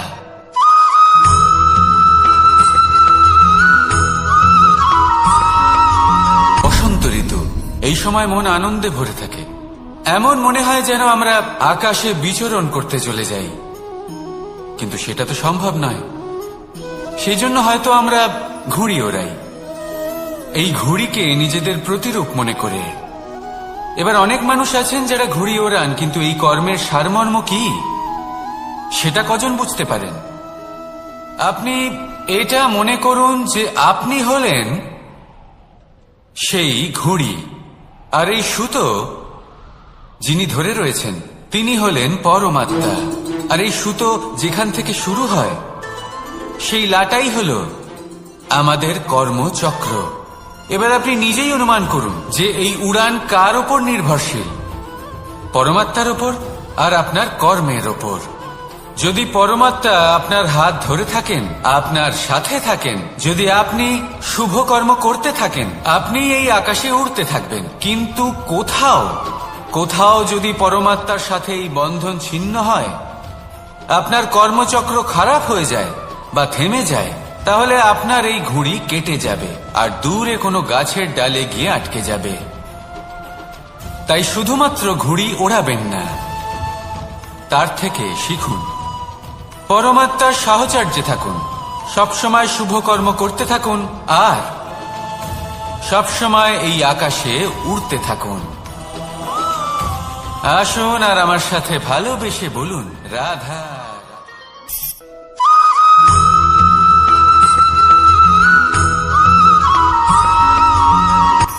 এই সংসারে সাফল্য লাভ করার জন্য জ্ঞানের প্রয়োজন হয়, পরিশ্রমের প্রয়োজন হয়, দৃঢ় নিষ্ঠার প্রয়োজন হয়, নিরন্তর চেষ্টা করা প্রয়োজনীয়। কিন্তু আরো কিছু আছে যা অত্যন্ত প্রয়োজনীয় এবং গুরুত্বপূর্ণ। তা হলো ভালো বন্ধু।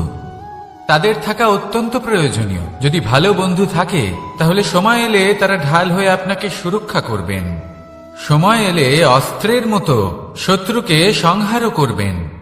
যদি তিনি জ্ঞানী হন, তাদের মধ্যে সদ্গুণ থাকে, তাহলে এই সব গুণ আপনার মধ্যেও প্রবেশ করবে। তাহলে সাফল্যের জন্য ভালো বন্ধু পাওয়া অত্যন্ত প্রয়োজনীয়। কিন্তু শুধু বন্ধু কেন, ভালো শত্রুও থাকা প্রয়োজনীয়। এবার আপনি ভাববেন, আমি কি বললাম? যদি আপনার জীবনেও ভালো অর্থাৎ শক্তিশালী শত্রু থাকে, তাহলে আপনিও শক্তিশালী হতে থাকবেন। এই শত্রু আপনাকে প্রেরিত করবে আরো বেশি শক্তিশালী হয়ে ওঠার। কখনো কোনো হরিণকে দেখুন, তীব্র গতিতে দৌড়তে থাকে। কেন তীব্র গতিতে দৌড়য়? এই কারণে নয় যে কোথাও তার জন্য মধুর ঘাস অপেক্ষা করে রয়েছে, না। সে এই কারণে তীব্র গতিতে দৌড়য় কারণ সেটা না করলে তার পেছনে একটি সিংহ আছে যে ওকে নিজের ভোজন করে ফেলবে। তাই জীবনে বিপদ, সংকট এই সবকিছুও হলো অত্যন্ত গুরুত্বপূর্ণ। তার সম্মুখীন হতে শিখুন আর আমার সাথে ভালোবেসে বলুন, রাধা রাধা।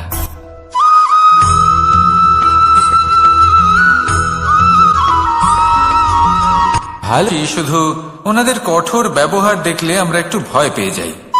এবার ওনাদের এই কঠোর ব্যবহার আমাদের ভালো না লাগলেও অত্যন্ত আবশ্যক, কারণ মাতার থেকে আমরা যে শক্তি লাভ করি তা যেন নিয়ন্ত্রণ হারিয়ে বিধ্বংসী না হয়ে ওঠে। আমরা যেন কোনো কুপথে না চলে যাই, আমরা কখনো যেন দোষ না করে ফেলি। শুধু সেই জন্য পিতা এবং গুরু একটু কঠোর হয়ে ওঠেন, এবং ওনাদের এই কঠোর আচরণ ভবিষ্যতে গিয়ে আমরা অবশ্যই বুঝতে পারি।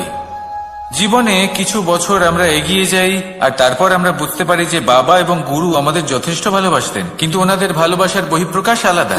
প্রয়োজনীয় হলো এটা দেখার, এটা বোঝার যে শুরু থেকে আমাদের প্রতি ওনাদের আচরণ কেমন ছিল। ওনাদের কঠোর হওয়ার পেছনে ওনাদের ভালোবাসাটা বোঝার চেষ্টা করুন, ওনাদের চিন্তাটা বোঝার চেষ্টা করুন, ওনাদের পথপ্রদর্শনের আড়ালে আপনার ভবিষ্যতের জন্য যে পরিকল্পনা ওনারা করেছেন সেটা বোঝার চেষ্টা করুন। তখন আপনারা বুঝতে পারবেন ওনাদের ভালোবাসাকে। আপনার মনের মধ্যে আপনা থেকেই ওনাদের প্রতি সম্মান জেগে উঠবে। নিজের পিতা এবং নিজের গুরু এই দুজনের প্রতি কৃতজ্ঞতা প্রকাশ করুন আর আমার সাথে ভালোবেসে বলুন, রাধা রাধা।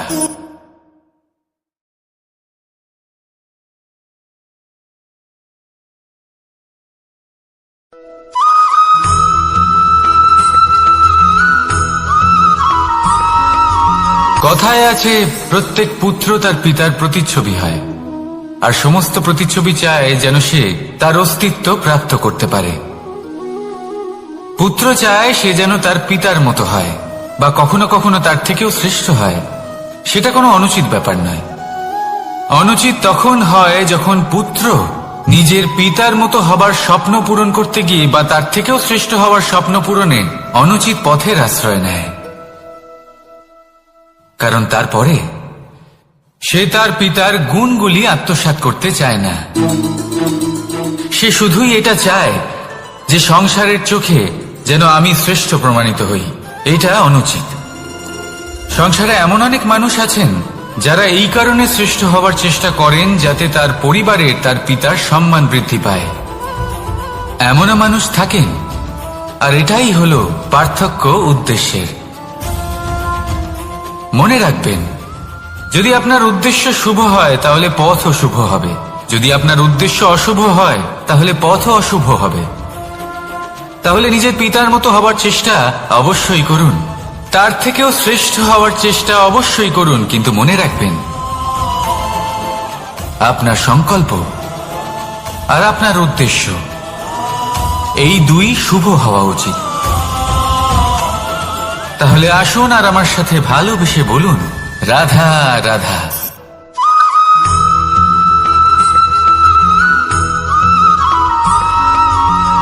আপনি কখনো কোনো বাজকে নিজের বাসা বানাতে দেখেছেন? এই বাজ যখনই কোনো বাসা বানায় তখন উঁচু গাছের ডালে বা কোনো পর্বতের শিখরে বাসা বানায়, অনেক উচ্চতায়, আর সেখানে তার সন্তানও জন্মগ্রহণ করে। যখন এই সন্তানেরা জন্মায় তখন এই বাজ খুবই ভালোবেসে এবং খুব সাবধানে এদের পালন পোষণ করে। নিজের ঠোঁট দিয়ে তাদের ঠোঁটে খাবার পরিবেশন করে।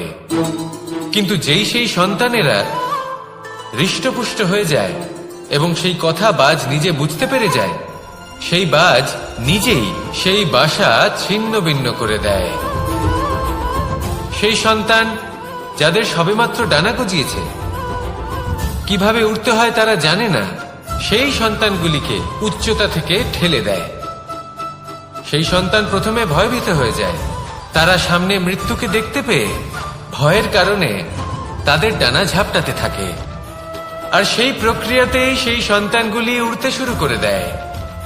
এবার এই ঘটনায় আমরা কি শিক্ষা পেতে পারি?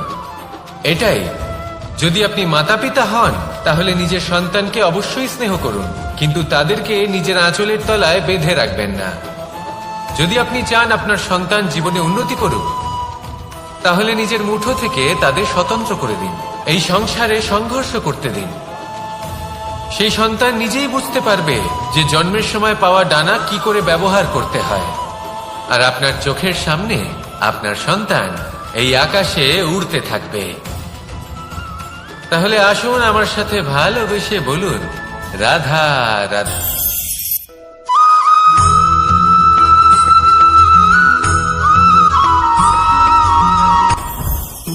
জীবনে কিছু শেখা অত্যন্ত গুরুত্বপূর্ণ। এবার কি কি শিখতে হবে সেই সব শেখানোর জন্য অনেক শিক্ষক রয়েছেন, কিন্তু কি শিখবেন না আর কি করবেন না এটা আমাদের নিজের অভিজ্ঞতা দিয়ে শিখতে হয়। কিন্তু তার মানে এটা নয় যে যদি আপনাকে শিখতে হয় যে আগুনের তাপ কতটা, আপনাকে আগুনের মধ্যে হাত দিতে হবে। না, অন্য কারোর অভিজ্ঞতা দ্বারাও শিখতে পারেন। প্রশ্ন শুধুমাত্র একটাই যে আপনি কি শিখতে চান নাকি চান না। যদি আপনি এটাই ভাবেন যে আমি শুধুই নিজের অভিজ্ঞতা দ্বারাই শিখতে চাই, তাহলে জীবনকাল ছোট মনে হবে, অনেক কিছুই শিখতে পারবেন না। তাই নিজের সাথে সাথে বড়দের অভিজ্ঞতার দ্বারাও শেখা শুরু করে দিন। এই সংসারের অভিজ্ঞতা দ্বারা শিখতে শুরু করে দিন।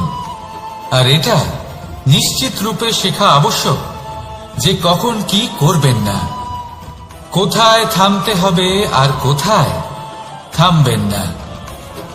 তাহলে আসুন আর আমার সাথে ভালোবেসে বলুন, রাধা রাধা।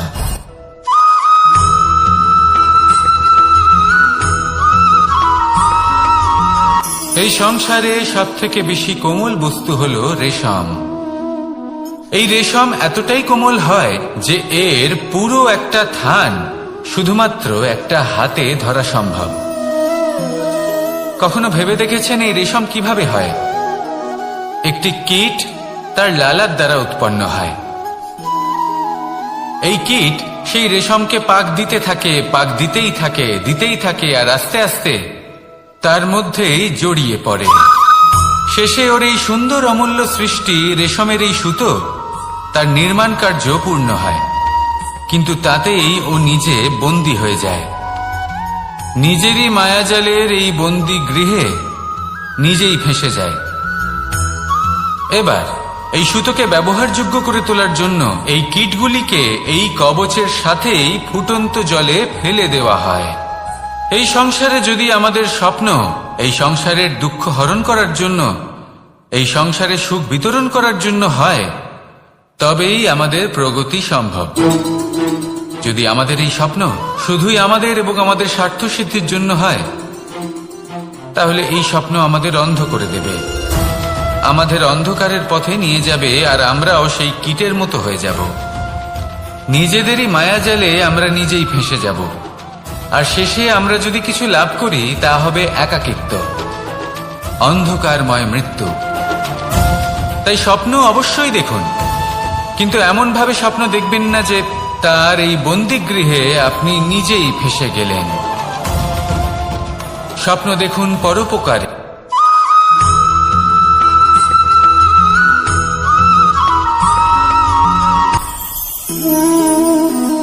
শক্তি এক অত্যন্ত বিচিত্র বস্তু, বা বলতে পারেন অনুভূতি। পিতা সবসময় চান যেন তিনি তার শক্তি পুত্রকে। আসুন আপনাকে সহজে বোঝাই।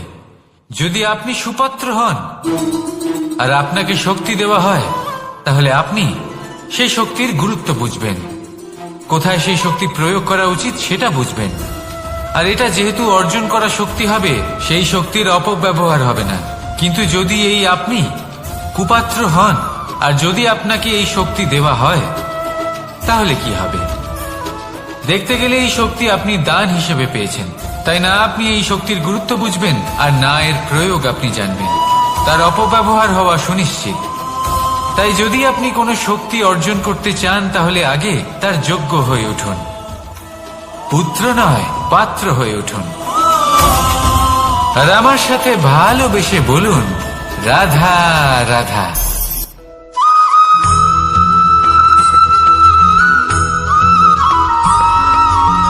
এই সংসারে প্রত্যেক মানুষ এটাই চান যে তিনি যেন ধনবান হন, আর্থিক অবস্থা তার ভালো থাকে, ওনার বাড়িতে লক্ষ্মীর আগমন হয়। কিন্তু সেটা হবে কি করে, সেটাই হলো প্রশ্ন। কেউ বলেন যে যদি পরিশ্রম করো তাহলে ধন অর্জন সম্ভব, কেউ বলেন যে যদি বিদ্যা লাভ হয় তবেই ধন অর্জন সম্ভব, কেউ বলেন যে যদি বলশালী হও তবেই সম্পন্ন থাকবে। ভালো কথা, যদি তাই হয়ে থাকে তবে দিনমজুর সারা দিন পরিশ্রম করেন, তিনি কেন ধনী হন না? অনেকজন বিদ্বান মানুষ আছেন এই সংসারে, তারা কেন ধনবান হন না?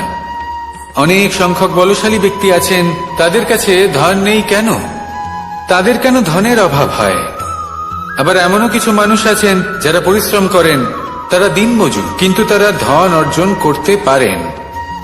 কিছু বিদ্বান ব্যক্তি আছেন যাদের কাছে অধিক মাত্রায় ধন রয়েছে। কয়েকজন বলশালী ব্যক্তি রয়েছেন যাদের কাছে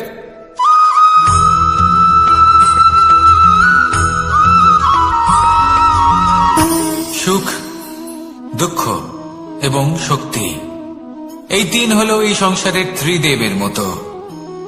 আমাদের জীবনে যা কিছু ঘটছে এই তিনটির ভিত্তির উপরেই হচ্ছে।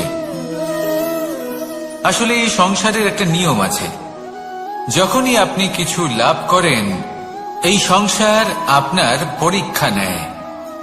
এটা জানার জন্য আপনার পরীক্ষা নেয় যে আপনি যা কিছুই লাভ করেছেন আপনি কি আদৌ সেটার যোগ্য কিনা। ঠিক সেইভাবেই এই সুখ, দুঃখ এবং শক্তি আপনার পরীক্ষা নিয়ে থাকে। যখন সুখ আসে তখন সে আপনার পরীক্ষা নেয় যে আপনার মধ্যে অহংবোধ জাগ্রত হয়নি তো। যদি অহংবোধ চলে আসে তাহলে সুখ সেখানেই সঙ্গ ত্যাগ করে। দুঃখ আপনার ধৈর্যের পরীক্ষা নিতে থাকে, আর যদি আপনার মধ্যে ধৈর্য না থাকে তাহলে এটা আপনাকে আরো বেশি দুঃখের গভীর অন্ধকারে ঠেলে দেবে। সেখানে শক্তি পরীক্ষা নেয় আপনার বিনম্রতার। যদি আপনি বিনম্র না হন তাহলে হয় এই শক্তি আপনার সঙ্গ ত্যাগ করবে, নয় এই শক্তি বিনম্রতার অভাবে আপনার পতনের কারণ হতে পারে। এই সংসারে যে কোনো ব্যক্তি যিনি এই পরীক্ষায় উত্তীর্ণ হয়ে থাকেন এই জীবনে তিনি সাফল্য লাভ করেন। আসুন আমার সাথে ভালোবেসে বলুন, রাধা রাধা।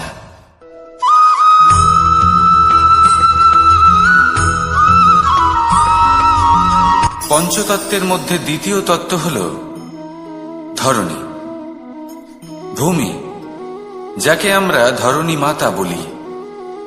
এই ধরণী ধৈর্য ধারণ করে, আর এর ওপরেই আমাদের সমগ্র সংসার নির্ভরশীল।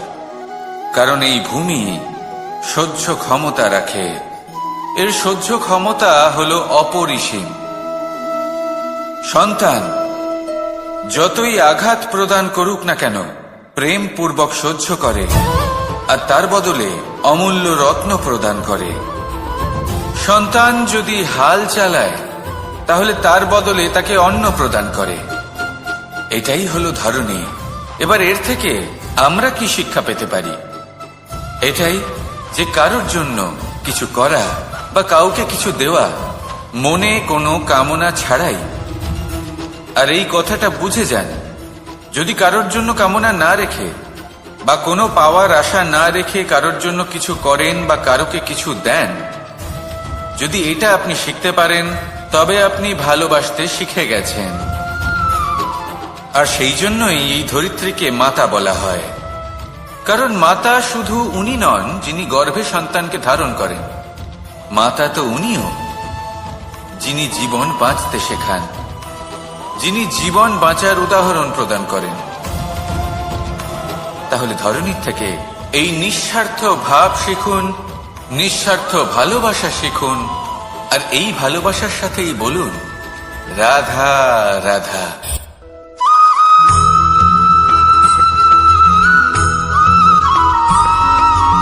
মানুষ জন্মগ্রহণ করে, তার সাথে ভয়েরও জন্ম হয়। ছোটবেলা থেকেই আমাদের মনে কোনো না কোনো প্রকারের ভয় থেকেই যায়। কেউ এই বিষয়ে ভয় পায় যে তার কোনো বস্তু তার থেকে দূরে চলে যাবে, কেউ এই বিষয়ে ভয় পায় যে আমি নিজেকে হারিয়ে ফেলব, কেউ এই ভেবে ভয় পায় যে আমার প্রিয়জনেরা তারা যেন আমার থেকে দূরে না চলে যায়, কেউ এই ভেবে ভয় পায় যে আমরা যেন পথ না হারিয়ে ফেলি, আদি ইত্যাদি। কিন্তু সত্যি কথা বলতে ভেবে দেখুন এই ভয় বাস্তবে কি? শুধুই একটা মনস্থিতি, আর কিছুই নয়। যা কিছু আপনি জীবনে পেয়েছেন তা একদিন আপনাকে হারাতে হবে। এই জীবন হলো আপনারই, কিন্তু তাও একদিন সমাপ্ত হবে। তাই ভয় পেয়ে কি লাভ? এই ভয় শুধু আপনাকে জীবন যাপন করা থেকে বাধা দিচ্ছে, আর কিচ্ছু নয়। পথ হারিয়ে ফেললেই বুঝতে পারবেন যে নতুন পথ কিভাবে বানাতে হয়। কিছু মানুষকে জীবন থেকে হারালে তবেই আপনি বুঝবেন যে আপনার আপনজনকে। এই ভয়ের কারণে ভীত হয়ে থাকবেন না। এই তারা নক্ষত্র অন্ধকারের অভাবে গুরুত্ব হারায়। শিবকেও মহাদেব হওয়ার জন্য বিষ পান করতে হয়েছিল। প্রত্যেক পরিস্থিতি, প্রত্যেক সাফল্য আপনার পরীক্ষা নেবে, তাতে উত্তীর্ণ হওয়া হলো আপনার কর্ম। যখনই আপনি ভয় পাবেন বা সংকটের সম্মুখীন হবেন, তখন সাহসের সাথে তার সম্মুখীন হন।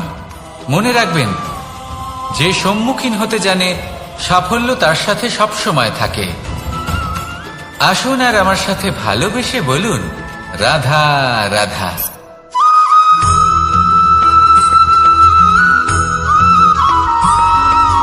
জীবনে অগ্রসর হওয়ার জন্য আমাদের কাকে প্রয়োজন হয়? মাতা পিতা, বন্ধু, প্রেম, সাহায্য, অর্থ, পরিশ্রম, আশা। ভিন্ন ভিন্ন মানুষ ভিন্ন ভিন্ন বিকল্প চয়ন করে। যদি আমি আপনাকে বলি তাহলে জয় আর পরাজয়ের মন্ত্র দুটো শব্দের উপর নির্ভর করে, মেনে নেওয়া আর দৃঢ় হওয়া। যদি মেনে নেন তাহলে হেরে যাবেন, যদি দৃঢ় হন তাহলে নিশ্চিত রূপে জয়ী হবেন। যদি কখনো আপনি ক্লান্ত হয়ে ওঠেন, আপনি দুঃখী হন, পুরোপুরি ভেঙে পড়েছেন, তখন মেনে নেবেন না যে আপনি ভেঙে পড়েছেন, নয়তো হেরে যাবেন। তখন উল্টে স্থির করবেন যে যাই হয়ে যাক না কেন আমি জয়ী হবই। আর আপনি দেখবেন যে জয় নিশ্চিত রূপে আপনার কাছেই আসবে। তাহলে এই কথা মনে রাখবেন আর আমার সাথে ভালোবেসে বলবেন রাধা রাধা।